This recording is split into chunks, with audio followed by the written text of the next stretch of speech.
This Grainger County goat inspired his owners to make him the face of their small spice company. Meet Mo of Smoking Goat Farms, where peppers are grown, smoked, and made into special blends. The name of our mascot goat is Mo, spelled M-O-W, and we refer to him as our CEO. The name Smoking Goat Farms has a cute little story behind it. We had several goats on the premises that we had bought just to basically clean up and take care of weeds. We had one goat in particular that would hover around smoke and sneeze and come and hover around smoke again, so he became the smoking goat.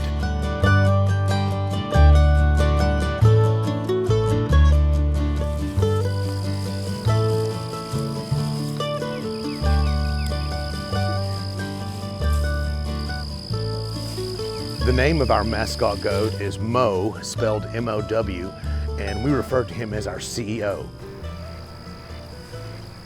Sometimes our commercial customers will ask us for special pricing or some special consideration, and we will always refer to Mo and defer to his good judgment, but normally he just says, nah.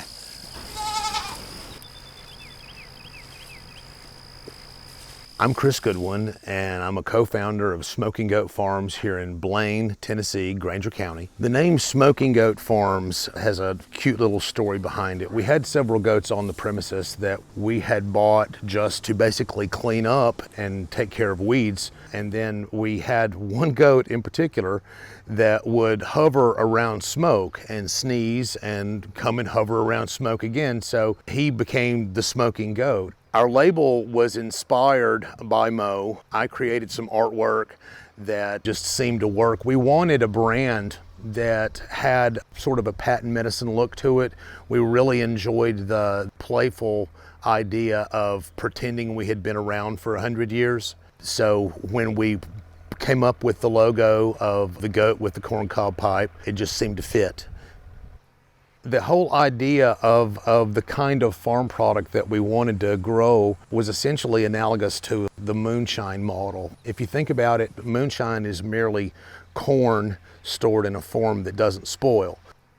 We began this operation in 2012, knowing that we wanted to make some sort of farm product, but not certain what we wanted to make. And my partner came up with this fantastic product of fruitwood smoked cayenne peppers. And we basically looked at one another and said, this has got to be shared.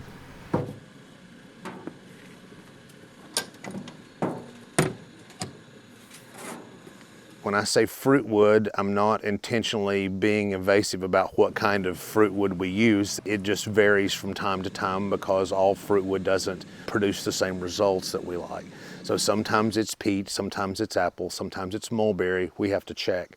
But the core product is dried in the sun and then smoked to perfection until it takes on a very rich cordovan color. And it has the bite you would expect from a cayenne pepper, but a really rich, meaty smell. We're foodies more than we were farmers, which became very evident in our first couple of years attempting to grow. But as we shared the food product with more and more people, the feedback was phenomenal, and it's almost like we invented a new color. We were very proud of that and pretty much humbled with our success. It's a dry spice that we offer in a couple of different forms.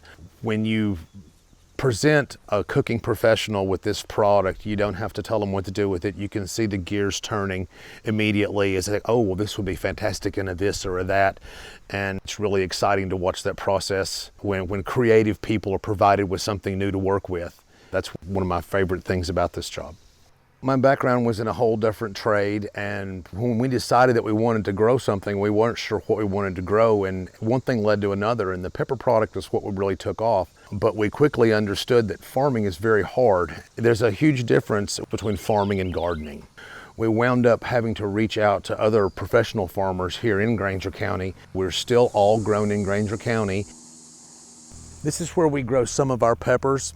And when we're choosing which pepper to grow, we wanted to have a milder pepper because we wanted you to be able to hit the smoky note before you overstruck the heat note. So we chose a pepper that has a lower to medium heat That's the Scoville scale. These are about 50,000. Contrast, a Scotch bonnet is going to be close to 1 million, a habanero about 500,000. So you can see this is a much tamer pepper, and that was intentional. Once we pick the peppers, we have to let them soften in the sun, and the pepper loses nearly 80% of its weight. So we let it wilt in the sun before we go into the smoking process, and not only does that accelerate the smoking process, but it also adds a richer flavor, we found. So a lot of this has been done just through trial and error, but now we've really stumbled across what we believe is the magic balance between how long this process takes and what the end result is. The funny thing is the richness really amplifies as these products age in the barrel. So when we load up our barrels can hold for 1, 2, 3 years, and they do nothing but get better.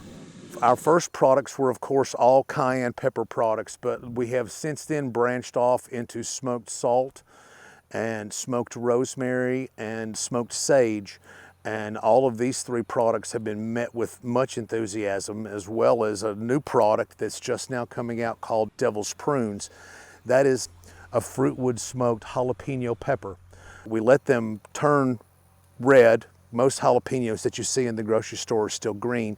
We let ours turn all the way red, and then we run them through our smoker process, and they take on that beautiful cordovan color that we love so much. And they actually have a sweet yet tart flavor, not unlike a sun-dried tomato. Our foodies are really loving that. That's an interesting flavor to work with. We're looking to partner with gourmet type grocery stores, farm to plate type grocery stores, community grocery stores, people that share our mission about eating closer to home. Wherever foodies collect, that's a good place for us. It takes nearly a pound of peppers to make an ounce of our product. All of the work and the care that goes into this process, from planting the first plant to grinding, filling, sifting, and sorting, that's what makes this product so special. The relationships you get with people that consume farm-crafted food, farm to plate, is fantastic.